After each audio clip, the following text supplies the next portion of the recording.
I never imagined I'd be writing this, but here we are. This is the story of how my own brother betrayed me in the worst way possible, how he took my kindness for granted, humiliated me, and thought he could get away with it. But he was wrong. Very, very wrong. Let me start from the beginning. My brother, Jake, and I had always had a complicated relationship. We were close as kids, but as we grew older, things changed. He became the golden child in our family, the one who could do no wrong. Our parents showered him with praise, excused his mistakes, and acted like he walked on water. Meanwhile, I was always the one who had to be responsible, who had to sacrifice, who had to understand, whenever Jake did something selfish. But despite everything, I still loved him. I still wanted to be a good sibling, and that's why, when he announced he was getting married, I offered to help in a big way. Jake and his fiancée, Emily, had their dream wedding all planned out, but there was one problem: they couldn't afford it. The venue, the catering, the decorations, the dress, the flowers, it was all way out of their budget. I saw how stressed they were, and despite our rocky history, I wanted to do something nice, so I made them an offer. I told Jake I would cover the wedding expenses as my gift to them. Not a loan, not a split payment. I would pay for everything. It was a huge amount of money, but I figured, hey, it's my brother. It's a once-in-a-lifetime event. If I could make him happy, why not? Jake was over the moon. Emily cried tears of joy. My parents gushed about how generous I was. It felt good. It felt like, for once, I was truly appreciated. But then, everything changed. The wedding planning went on, and I started noticing something odd. Whenever I asked about my role in the wedding, I was given vague answers. At first, I thought maybe they were just busy, but as time went on, I started getting a bad feeling in my gut. Then, about a month before the wedding, I received a text from Emily. Not even a call, just a cold, emotionless text. Hey, just wanted to let you know that we've decided to keep the wedding small and intimate. We hope you understand. Thanks again for everything.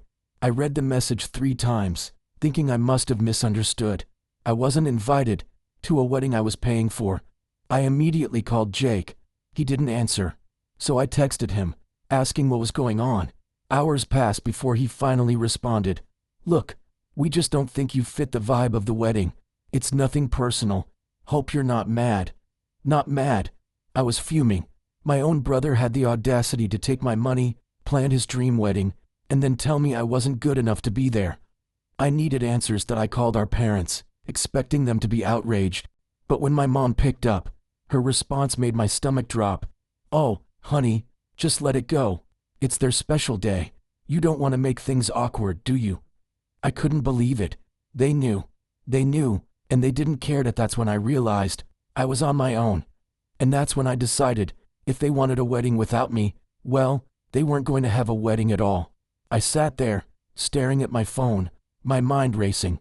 I had spent months watching Jake and Emily plan this wedding, offering advice when asked, covering deposits, and making sure everything was perfect for them. I had gone above and beyond to ensure they had the most magical day possible. And now, after all that, I wasn't even invited. Not only that, but the way they dismissed me, like I was some distant acquaintance instead of family, made my blood boil. I could have understood if there were budget restrictions or a venue capacity issue, but I was literally the one funding everything. There was no excuse. I needed time to process what had just happened. I put my phone down and sat in silence for a long time. At first, I felt hurt, crushed, even, but as the minutes ticked by, that sadness hardened into something else, something sharper. They thought they could use me. They thought they could get away with it. They were wrong. That moment, I knew I wasn't going to let this slide, but I wasn't about to throw a tantrum or beg them to reconsider. No, that's exactly what they expected me to do. Instead, I was going to be smart about this. I started by gathering all the information I had. Since I had paid for everything, I still had access to the contracts. The venue, the catering, the florist, the photographer. I had been the primary point of contact for most of these services. And since the payments had come from my account, that meant one very important thing. Everything was still in my name. A slow, calculated plan started forming in my mind. The wedding was still a few weeks away. That meant I had time Time to make sure that when the big day arrived, things wouldn't go exactly as Jake and Emily had planned. But first, I needed to do some digging. I started scrolling through social media, looking at their posts about the wedding. Sure enough, their small and intimate guest list wasn't so small after all. Dozens of people were commenting about how excited they were to attend. Friends, extended family members, even coworkers. So I didn't fit the vibe, but all these people did. That was all the confirmation I needed. I took a deep breath, pulled up my emails, and started making a few phone calls. First on the list, the venue. I picked up the phone and dialed the venue's number. A polite woman answered. "Hello, this is Willow Crest Events. How can I assist you?" I kept my tone calm and professional. "Hi, I'm calling regarding the upcoming wedding for Jake and Emily on the 17th. I'm actually the one who made the booking, and I need to discuss some changes." "Of course," she said. "What changes would you like to make?" I paused for a moment, letting the anticipation build in my own mind. "Actually, I'd like to cancel the booking entirely." There was a short silence before she responded. "Oh, I see. Just to confirm, you are the one who made the payment and signed the contract, correct?" "That's right," I said. "The contract is under my name, and since I won't be attending the wedding, I've decided to withdraw my support. I understand there's a cancellation fee, but that's fine." She hesitated. "Well, since you're the contract holder, you do have the right to cancel. However, the deposit is non-refundable." "That's completely fine," I assured her. "Just go ahead and process the cancellation. Also, please make sure that any communication regarding this comes directly to me. I don't want anyone else making changes on my behalf." She agreed, and after a few minutes of confirmation, the venue was officially canceled. Point one down. I hung up the phone, already feeling a wave of satisfaction wash over me. But I wasn't done yet. Next up, the catering. Jake and Emily had planned an extravagant menu, multiple courses, an open bar, and a beautiful cake. They had raved about it for months. But, once again, I was the one who had paid for it. I called the catering company and repeated the same process. "Hello, I'm calling regarding an upcoming event I booked for Jake and Emily. Unfortunately, there's been a change of plans, and I need to cancel the catering services." The woman on the other end asked if I was sure. "We're just a couple of weeks out, so there will be a cancellation fee." "I understand." I cut in smoothly. "Go ahead and cancel everything." After a few minutes, it was done. The caterers were no longer preparing anything for the wedding. Point two down. I smirked, but I wasn't finished. The florist, the photographer, the decorations. I went down the list, one by one, canceling everything. Each call felt like reclaiming a piece of my dignity, like I was undoing every ounce of manipulation Jake and Emily had tried to pull on me. By the time I was finished, the entire wedding had been reduced to nothing but an empty venue. One that they no longer even had access to now. All that was left was to sit back and wait. Jake and Emily had no idea what was coming. The days leading up to the wedding were eerily quiet. Jake and Emily hadn't reached out to me at all, which told me one thing. They were completely unaware that their entire wedding had just been erased. I had to admit, there was a small part of me that wondered when they would figure it out. The venue, the catering, the decorations. Surely someone had contacted them by now, right? But no doubt I wasn't going to warn them. I wasn't going to give them a single hint. Instead, I waited. Then, the night before the wedding, my phone rang. It was my mother. I debated letting it go to voicemail, but curiosity got the better of me. I answered with a casual, "Hey, Mom." The first thing I heard was chaos, shouting, panicked voices. My mother's sharp, breathless tone. "What did you do?" I leaned back in my chair, a satisfied smirk creeping onto my face. "I don't know what you mean." "Don't play dumb," she snapped. "Jake just called me. He wanted to check on the venue, and everything is gone. No decorations, no tables, no setup, nothing. The staff told him the booking was canceled." I feigned surprise. "Wow, that's weird. Maybe he should ask whoever actually planned the wedding." Silence. Then she spoke again, quieter this time. "You canceled everything, didn't you?" I didn't even hesitate. Of course I did. I paid for it. It was in my name. And since I wasn't invited, I figured, why should I pay for something I'm not welcome at? There was a sharp inhale on the other end. You ruined your brother's wedding. No, I corrected, my voice calm. He ruined it the moment he decided to cut me out after taking advantage of me. I just made sure he faced the consequences. Another voice broke through the chaos in the background. Jake. He was yelling at someone, furious. What do you mean we have no food? The caterer canceled. What the hell is going on? I could practically hear his world crumbling. I checked the time. The wedding was supposed to start in less than 12 hours. Guests would be arriving soon, expecting a lavish event, but they would be walking into nothing. I almost felt almost my mother was still sputtering in disbelief. You really did this? Yes, I said simply, and I don't regret it. Before she could say another word, I hung up. Now, all that was left was to see how the disaster unfolded. The morning of the wedding arrived, and I could already imagine the sheer panic unfolding at the venue. Jake and Emily must have shown up expecting a picture-perfect setup, only to find a cold, empty space. No chairs, no flowers, no food, no music, just an expensive, hollow room with nothing inside. I poured myself a cup of coffee and scrolled through my phone, waiting, and then, like clockwork, the messages started pouring in. Jake texted, "What did you do? You ruined everything. I hope you're happy." Emily texted, "You are beyond selfish. You knew how important this day was for us." I took my time before responding, sipping my coffee as I typed back a single message. "I wasn't invited, remember? Didn't seem like you wanted my involvement, so I just followed your lead." Silence. For a while, at least. Then my phone rang. Jake, I let it ring out. It rang again. And again. Finally, after the fourth time, I picked up. "Let me guess," I said dryly. "Something wrong with the wedding?" His voice was shaking with rage. "Do you have any idea what you've done? People are arriving in a few hours. There's nothing here. No food, no chairs, no flowers." "Oh wow. That sounds terrible," I said, feigning concern. "Maybe you should ask the person who actually planned the wedding." "Oh wait, that was me." He let out a sharp breath. "You did this on purpose." "Of course I did," I said. "You expected me to pay for everything, and then just accept being tossed aside like I was nothing. You used me, Jake, and you thought I'd just take it." I could hear Emily's voice in the background, panicked, speaking to someone else. "Can we get another caterer? Anything?" A second voice answered, "Not at this notice. Everything's booked solid." I could practically hear the blood draining from her face. Jake's voice dropped to a desperate whisper. "Please, we can fix this. If we just get the venue back, maybe we can." I cut him off. The venue was my contract, remember?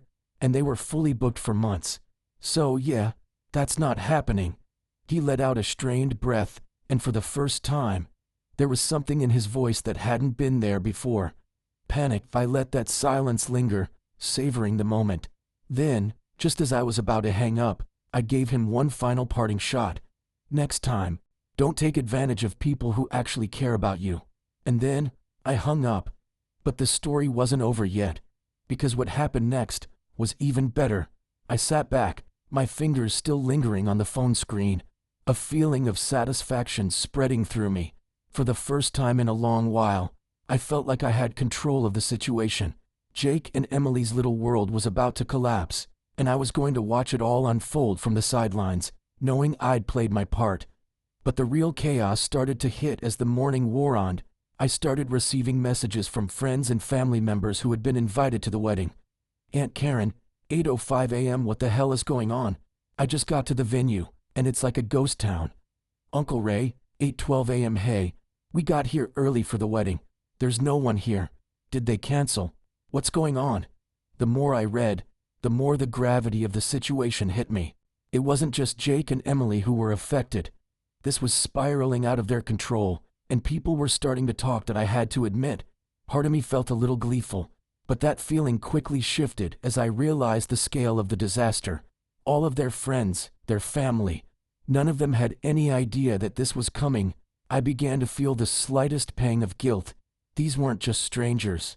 These were people I knew, people who had come from out of town, people who had taken time off work to celebrate the wedding. Sure, Jake and Emily had treated me like a doormat, but was this really fair to the rest of the guests? Then again, I couldn't help but remember how they had treated me, how Emily had laughed when I suggested I be part of the planning process, how Jake had made comments about me not fitting the vibe of the wedding. They deserved to feel this. I checked my phone again, and the messages kept coming in. Aunt Karen texted, "They're trying to fix it. They said the caterers are on their way now, but the venue is still empty. What's going on?" Uncle Ray texted, "Everyone is starting to leave. No one knows what's going on." That I couldn't help it. I had to respond. I replied, "I heard the wedding was going great. Such a shame. But hey, I'm sure it'll work out. Maybe they'll find some food or a chair somewhere." It was petty, I knew, but it was so satisfying to watch the mess ripple through the family. Why now? I was starting to realize something. This wasn't just about getting back at Jake and Emily. This was about something bigger, something that had been building for years. The more I thought about it, the more I realized how much of my life I'd spent putting up with their selfishness. The more I thought about everything I had done for them, only for them to completely disregard me at the first opportunity. And now, they were reaping what they had sown. But the icing on the cake was still to come. The day dragged on. I kept checking my phone, watching the disaster unfold from the comfort of my apartment. The messages kept coming in from family, and at first, they were all filled with confusion. But soon, the tone shifted. Aunt Karen texted, "I'm hearing rumors that the wedding is officially canceled. No catering, no setup, everything just gone." Uncle Ray texted, "I think they've called off the whole thing. Everyone's heading home. This is crazy. Is this real?" I couldn't help but smile at how quickly things were unraveling. The idea of Jake and Emily having to explain this to everyone, how it was supposed to be the happiest day of their lives, and now it was a full-blown catastrophe, was so satisfying. But as the day went on, something unexpected started happening. Jake and Emily's calls became more frequent, more frantic. At first, I ignored them, but then, I saw the desperate text from Emily. Emily texted, "Please, just tell me you didn't cancel everything. I'll beg you. I'll do anything." Her tone was raw, pleading. She wasn't the smug, self-righteous Emily I knew anymore. Now, she was just someone desperate for help. But why should I give it to her? Why should I be the one to fix the mess that was entirely of their making? Still, I didn't answer immediately. I just let her stew in her panic. Then, about an hour later, Jake texted me. Jake texted, "We're getting married at City Hall today. We need you to help with the venue and food. I'm sorry for everything I said. Please, you're the only one who can fix this now." The irony wasn't lost on me. They'd literally fired me from the wedding weeks ago, and now they were begging me to clean up their mess. I could feel the tension building in my chest. Was I really going to just let them scramble around, realizing the full weight of their mistake, or was it time for me to finally take the upper hand? I couldn't resist that. I replied, "It's a bit too late for that, don't you think? Maybe you should have treated me like family instead of some second-rate guest you could toss aside." Silence. No response, and then, just as I was about to close my phone, the call came in. Jake's voice was quieter this time, almost defeated. "Look, we're sorry. We're really sorry, but the venue won't let us rebook it, and there's no one else to turn to for the catering. Please, please help us." I could hear the panic in his voice, but there was something else too. Something else was happening, something I hadn't anticipated. They were desperate, but so was I. As I listened to Jake's shaky voice, I felt a tug of something unfamiliar, a sense of power. Here he was, pleading with me for help. After everything they put me through, after all the dismissive comments, the exclusion, the way they treated me as though I were invisible. Part of me wanted to hang up, walk away, and leave them to face the consequences of their actions. They deserved it, didn't they? They had been selfish, manipulative, and ungrateful, and now they were finally feeling the sting of their own choices. But there was something else, something darker, that I couldn't ignore. I had always been the one to clean up the messes they made, always the one who gave, without getting anything back. I had spent years being the quiet one, the one who didn't rock the boat, who kept my feelings to myself. But this time, I wasn't going to fix their mess, not unless I got something in return. "Jake," I said slowly, my voice measured, cold, "I'll help, but you're going to owe me. Big time. And I'm not talking about the money you promised me.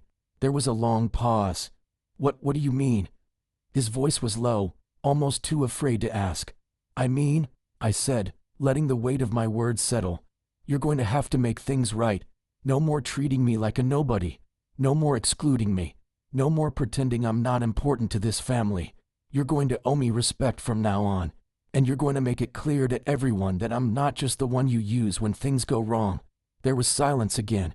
I could almost hear the wheels turning in Jake's head, as if he were weighing the value of his pride against the very real situation he was in.